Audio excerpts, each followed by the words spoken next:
Hey guys, आज हमारा पहला दिन है। क्वेश्चन आज हम आपको बताने वाले हैं एनसीईआरटी उदाहरण नंबर 1.1 क्लास 12 की। ठीक है, क्लास 12 का एनसीईआरटी उदाहरण नंबर 1.1 केमिस्ट्री का क्वेश्चन बताने वाले हैं। ठीक है, इनको आप जरूर मजबूत कर लीजिएगा, ताकि मजबूत कर लेंगे तो फिर आपको फायदा रहेगा। ठीक है, कि इसी से क्वेश्चन सारे आते हैं। ओके, तो हमारा पहला क्वेश्चन क्या है ये कि एथिलीन ग्लाइकाल का सूत्र क्या होता है सूत्र भाई साहब C2H6 C2 यहाँ पे लिख देते हैं हम C2H6O2 होता है एथिलीन ग्लाइकाल का फार्मूला C2H6O2 होता है। ठीक है, ये ध्यान रखिएगा क्योंकि अभी ज़रूरत पड़ेगी, अभी है ना, अभी ज़रूरत पड़ेगी इस सूत्र की, अभी ज़रूरत पड़ेगी। ठीक है, तो समझ में आ गया है? समझ में आ गया कि नहीं? आ गया भाई साहब। अब हम आगे बढ़ते हैं कि एथिलीन ग्लाइकाल के मोल अंश की गणना करो। मोल अंश की गणना करनी है हमको, मोल इसके बताना है हमको, मोल अंश की गणना करनी है। क्या है मोल अंश की गणना करूँ? यदि विलयन में क्या लिखा है, यदि विलयन में एथिलीन ग्लाइकाल का 20% द्रव्यमान उपस्थित हो, 20% द्रव्यमान उपस्थित हो, है ना, यदि उसका द्रव्यमान कितना उपस्थित हो तो 20%। तो इस 20% को आप क्या मान लेना, 20 ग्राम मान लेना। इस 20% को आप 20 ग्राम मान लेना। आप क्या मानोगे? 20 ग्राम मानोगे। आप क्या मानोगे? आप 20 ग्राम मानोगे। आप 20 ग्राम मानोगे। ओके, आप इसको 20 ग्राम मान लेना, ना कि 20% मानना। ओके, आपको 20 ग्राम मान लेना है। अब आपने 20 ग्राम इसको माना। अब हम आगे चलते, अब आगे क्या करेंगे हम? यहाँ पे मान लो कि आपके पास 100 ग्राम विलयन है। क्या है? मान लो आप कि आपके पास क्या है भाई साहब, 100 ग्राम विलयन है। कितना है? 100 ग्राम। 100 ग्राम विलयन है, जी लिख देते हैं। आप समझ जाइएगा, आप समझ जाइएगा कि हम क्या लिखना चाहते हैं। यहाँ पे आपके पास कितना है भाई साहब? 100 ग्राम विलयन है। 100 ग्राम आपके पास विलेन है। उसमें अब यहाँ पे 20 ग्राम कुछ और भी है। देखो, इसको इसको भी मिला करके बना है ना, तो अब बचा कितना? 80 ग्राम हमारा बचेगा। यहाँ पे कितना? 80 ग्राम कुछ और बचेगा। ये क्या चीज़ है? एथिलीन ग्लाइकॉल है ना, एथिलीन ग्लाइकॉल का 20% द्रव्यमान उपस्थित है। तो ये विलेय होगा। क्या होगा? विलेय होगा। तो विलेयन पूरा हमारा 100 ग्राम है, लेकिन विलेय उसमें से 20% है। तो विलेयन हमारा 100 ग्राम है, उसमें से विलेय हमारा 20% है। तो विलायक हमारा 80% या 80 ग्राम हो जाएगा। कितना हो जाएगा? 80 ग्राम हो जाएगा। 80 ग्राम हो जाएगा। ठीक है, तो 80 ग्राम क्या मान लेते हैं हम? 80 ग्राम मान लेते हैं जल होगा। इसमें क्या हो सकता है? 80 ग्राम जल होगा, क्योंकि अधिकतर चीज़ें जल में ही घुलती हैं। ओके, घोली जाती हैं। ओके, ठीक है, तो अब हम क्या करेंगे यहाँ पे? अब हम यहाँ पे क्या करेंगे? इसको हम कर देते हैं साइड। इसको हम यहाँ से साइड कर देंगे। इसको यहाँ से हम लोग कर देते हैं साइड। इसको इधर ऐसे कर देते हैं, फिर ऐसे ऐसे। ओके, इतना हमारा मेन सरफेसिक पॉइंट बचा। ओके, तो अब हम क्या करेंगे यहाँ पे? अब हम यहाँ पे देखो, अब आपको क्या करना है? यहाँ पे C2H6O2 होता है एथिलीन ग्लाइकॉल का फॉर्मूला। एथिलीन ग्लाइकॉल का फॉर्मूला क्या होता है? C2H6O2। तो उसका जो आप आणविक द्रव्यमान या उसका क्या कहते हैं उसको, आणविक द्रव्यमान या हाँ, आणविक द्रव्यमान निकालोगे तो उसका आणविक द्रव्यमान आपका 62 ग्राम आएगा। 62 आएगा। ठीक है, आणविक द्रव्यमान उसका कितना आ जाएगा? 62 आ जाएगा।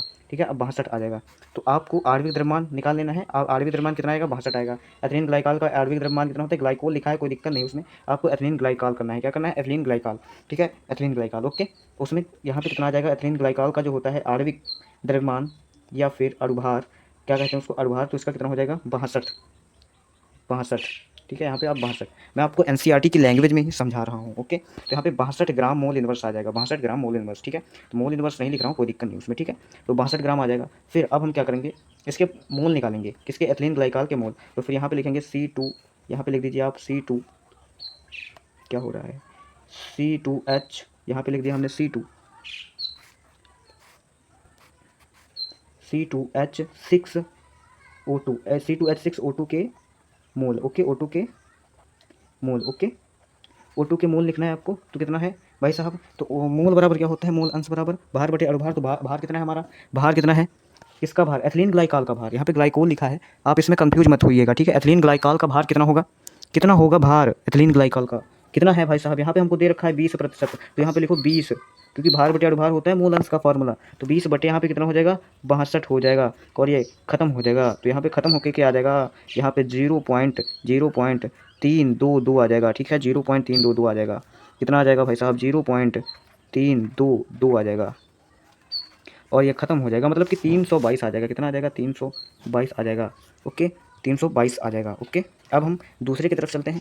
अब यहाँ पे मतलब कि इसका निकाले हमने C2H6O2 का। कितना आया भाई साहब? 322। 0.322 आ गया आपका, 0.322। ओके, कोई बात नहीं, उसमें लिखा है, रहने दो। ठीक है, अब क्या करेंगे हम? जल के मोल निकालेंगे। किसके मोल निकालेंगे? जल के। तो फिर यहाँ पे लिखो H2O के मोल। H2O के मोल। H2O के मोल। H2O के मोल क्या हो जाएंगे? H2O का कितना होता है भाई साहब? H2O का आणविक भार या अणुभार, H2O का कितना होता है? सोचिए जरा, सोचिए, कितना होता है? 18 होता है। कितना होता है? 18 होता है। कैसे निकाला जाता है ये भी मैं बता दूंगा, लेकिन अभी 18 होता है। तो भार कितना है इसका? 80 ग्राम है, और बटे 18 कर दो। अब इसको काट लोगे, काटो भाई साहब। तो कितना आना चाहिए? हाँ, 4.4 बार में जाएगा, और फिर 4, हाँ 4.44 आ जाएगा। ठीक है, 4 4 आ जाएगा, 4.44, क्योंकि यहाँ पे फिर 8 बजेगा तो जीरो लगाओगे तो 4 बार में जाएगा, फिर 4 4 4 4 चलता रहेगा तो मोल आ जाएगा इसका। ठीक है, इतना हो गया आपका H2O के मोल निकाल लिया आपने। ओके, कह दो हाँ निकाल लिए भाई, निकाल लिए। अब क्या करना है हमको, ग्लाइकॉल के मोल निकालना है, ग्लाइकॉल के मोल। तो ग्लाइकॉल के मोल निकालने के लिए यहाँ पे हम लिखेंगे C2, सॉरी यहाँ पे लिख दो आप C2 H6O2, O2 के मोल बटे बटे आपको करना है इसी के मोल। यहाँ पे मैं ऐसे गोला बना के लिख देता हूँ, C2H6O2 के मोल, ओके, और प्लस H2O के मोल, किसके, H2O के मोल, ओके, मोल आपको ये लिख देना है। आपने लिखा, फिर आप मान रख दीजिए इसका, फिर आप मान रख दीजिए इसका, मान रख दीजिए।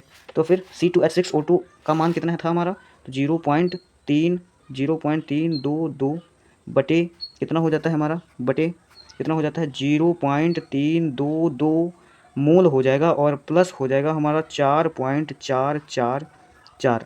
अब देखो कैसे आया ये, कैसे आया, सुनो कैसे आया भाई साहब, सुनो कैसे आया। अब ये जो हमारा था यहाँ पे, ये जो हमारा था यहाँ पे, ठीक है, ये जो यहाँ पे था हमारा, ये कैसे आया और ये कैसे आया, ठीक है। तो अब ये मैं आपको बताता हूँ। यहाँ पे इसकी जगह पे हमारा क्या लिखा था, C2H6O2 के मोल, C2H6O2 के मोल इसके जगह पे लिखा था हमारा, ठीक है। और इसके जगह पे क्या लिखा था हमारा, इसके जगह पे लिखा था C2H6O2 के मोल। तो यहाँ पे हमने बराबर सेम से मान रखा, क्योंकि उसका मान इसके मोल इतने आए थे ना, कितना आया था 0.322 है ना, इतना मोल आया था। और प्लस कर दो आप 4.444, ठीक है, प्लस कर दो। क्यों प्लस करोगे, क्योंकि H2O के मोल हमारे 4.444 आए थे, ये 80/18 था हमारा, 80/18 था, इसीलिए हमारा आया ये इतना, ठीक है, इतना आ गया, ओके। अब इसको हम भाग दे करके काट पीट लेंगे, इसकी पूरा का पूरा इसका काट पीट लेंगे हम। तो काट पीट इसका कितना निकलेगा हमारा, यहाँ से कट सकता है, तो यहाँ पे कितना निकलेगा हमारा, सोचिए आप कितना निकलेगा। यहाँ से हमारा आंसर आएगा 0.0, कितना आ जाएगा 0.068, ये आंसर आ जाएगा, ठीक है। तो ये आंसर आ जाएगा। अब जो अगर आप जल के निकालना चाहो तो जल के भी निकाल सकते हो इसी प्रकार से। तो जल के हम अगले पेज में निकालते हैं। तो जल के निकालोगे भाई साहब कैसे निकलेगा, जल का ऊपर रख दो, मतलब कि 4.44 ऊपर रख दो, 4.44 ऊपर रख दो, बटे कर दो 0.322 के मोल प्लस 4.44। आपको फॉर्मूला पता है तो ये समझ में आ रहा होगा। तो ये पूरा ख़त्म, काट दोगे तो फिर आपका आ जाएगा 0.932 आ जाएगा, यही आंसर हो जाएगा। तो आप समझे, आप समझे कि नहीं, समझ गए होंगे, मेरी आशा है कि आप समझ गए होंगे, आप सभी लोग समझ गए होंगे, ओके, आप सभी लोग समझ गए होंगे एकदम। तो इतनी वीडियो देखने के लिए थैंक यू आप लोगों को, ओके। यू और नहीं समझ लेना, यू लिखा है, ठीक है। यहाँ पे आप लोगों को इतनी वीडियो देखने के लिए धन्यवाद, मेरी आपने इतनी वीडियो देखी। और आपको भी चाहिए जो अगर ऐसे सभी प्रश्न के हल, एनसीईआरटी के हल आपको मैं कराता हूँ, आप इसी चैनल पे आ जाइएगा, आपको करा दूंगा, ठीक है। और सब्सक्राइब जरूर कर लीजिएगा इस चैनल को। हाँ, कुछ बच्चे कह रहे होंगे कि ये समझ नहीं आया, तो मैं फिर से बता सकता हूँ, ठीक है। तो बताता हूँ आपको फिर से। तो पेज नंबर हम 1 पे चलते हैं। तो पेज नंबर 1 पे चले गए, तो यहाँ पे क्या बोला था हमारा, पेंसिल का थोड़ा कलर चेंज कर लेते हैं। क्या बोला था, एथिलीन ग्लाइकॉल के मूल अंश की गणना करो, कि मूल अंश, यहाँ पे मूल होना चाहिए लेकिन मूल लिखा, कोई दिक्कत नहीं उसमें, ठीक है।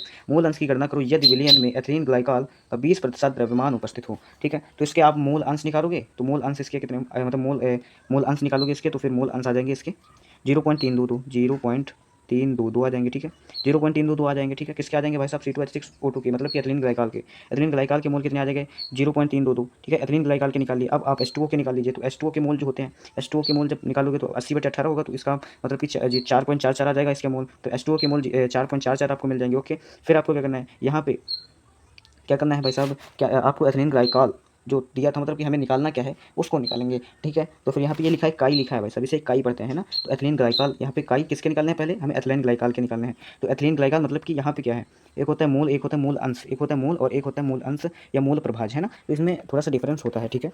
मूल अंश या मूल प्रभाज एक ही चीज़ है, लेकिन कुछ चीज़ें होती हैं जो बतानी पड़ती हैं, ठीक है। तो एक्स काई, मतलब एक्स यहाँ पे नहीं इसको पढ़ोगे आप, इसको काई पढ़ोगे, ठीक है। तो काई यहाँ पे एथिलीन ग्लाइकॉल, मतलब ये लिख लेना, ओके। एथिलीन ग्लाइकॉल के मोल बटे एथिलीन ग्लाइकॉल, यहाँ पे भी आपको एथिलीन ग्लाइकॉल ही लिखना है, मतलब कि C2H6O2 ही लिखना है यहाँ पे, और प्लस कर देना है आपको H2O के मोल। H2O के मोल प्लस करोगे जब आप, तो फिर आपका कितना आ जाएगा आंसर भाई साहब, आपका आंसर आ जाएगा कितना आ जाएगा भाई साहब 0.068, इतना आ जाएगा।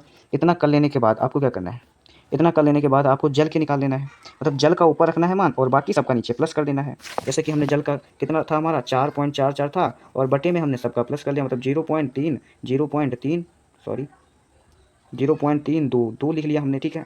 और प्लस कर दिया 4.44 है ना, 4.44 हमने प्लस कर दिया, ओके। इतना प्लस कर दिया तो हाँ कर दिया, ठीक है। इतना प्लस करने के बाद ये देखो यहाँ पे इतना प्लस कर दिया, और फिर हमारा आ गया ये, इसको भाग दे दिया, इतना आ गया। इतना आ गया। इतना आने के बाद हाँ, तो बस इतना था हमारा क्वेश्चन, इतना था हमारा कि हमें इसी के मोल ही निकालने थे। क्या निकालना था? मोल ही निकालना था हमको। तो ये मोल अंश की गणना करो, यहाँ पे बोल भी दिया था, हमें लगता है कि मोल अंश निकालना ही था। यहाँ पे लिखा भी है मोल अंश की गणना करो, तो हमें मोल निकालना था, तो हमने मोल निकाला भाई साहब।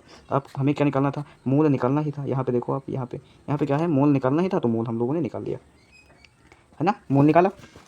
अभी अभी समझ नहीं आ रहा होगा आप क्या निकालना है भाई साहब, क्या निकालना है? यहाँ पे देखो, ये देखो, मूल अंश की गणना करो, है ना? तो मूल अंश की गणना करो। तो मूल अंश की गणना आप लोगों ने कर ही ली है। मूल अंश की गणना आप लोगों ने कर ली है ना। तो इतनी वीडियो देखने के लिए आप लोगों का शुक्रिया या धन्यवाद या थैंक यू। ओके, तो चलिए आगे मिलते हैं हम नेक्स्ट वीडियो में, और सब्सक्राइब जरूर कर लेना। धन्यवाद।